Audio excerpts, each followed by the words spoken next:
வாஸ்து பார்த்து வீடே கட்டல, ஆனா அந்த வீட்டில் இருக்கிறவங்க எல்லாம் நல்ல நிலையில இருக்கிறாங்க. அதற்கான காரணம் என்ன அப்படிங்கிறத நம்மளுடைய நண்பர் ஒருவர் கேட்டிருந்தாரு.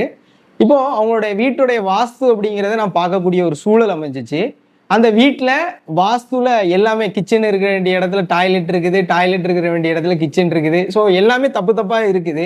ஆனா ஒரே ஒரு விஷயம் மட்டும் அவங்க வீட்டுல சரியா பண்ணியிருந்தாங்க. அது என்ன அப்படிங்கிறத நம்ம பார்க்கலாம்.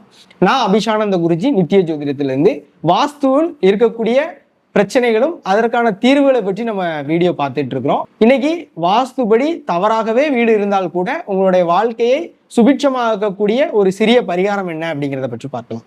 ஓகேவா? ஸோ நான் பார்த்த அந்த வீடு வந்து பார்த்தீங்க அப்படின்னா கிழக்க பார்த்த வீடு, ஈசானியத்தில் கிச்சன் அப்படிங்கிறத வச்சிருந்தாங்க. ஸோ ஈசானியத்தில் கிச்சன் அப்படிங்கிறது வைக்கக்கூடாது 100%.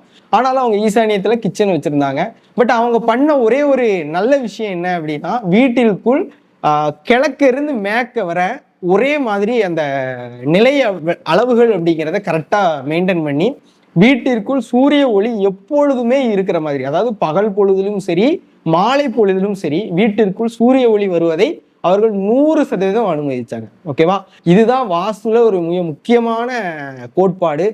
என்னதான் வாஸ்துபடி அவங்க வீடு இல்லைனா கூட இந்த மாதிரி வெப்ப ஓட்டமும் காற்றோட்டமும் நீட்டா இருந்துச்சு அப்படின்னா வாஸ்து சம்பந்தமான எந்த ஒரு பிரச்சனைகளும் உங்களை பாதிக்காது. இந்த இதை நீங்க அக்செப்ட் பண்ணிக்கிட்டீங்கன்னா கீழே எஸ்ன்னு கமெண்ட் பண்ணுங்க. நன்றி, நல்வாழ்த்துக்கள்.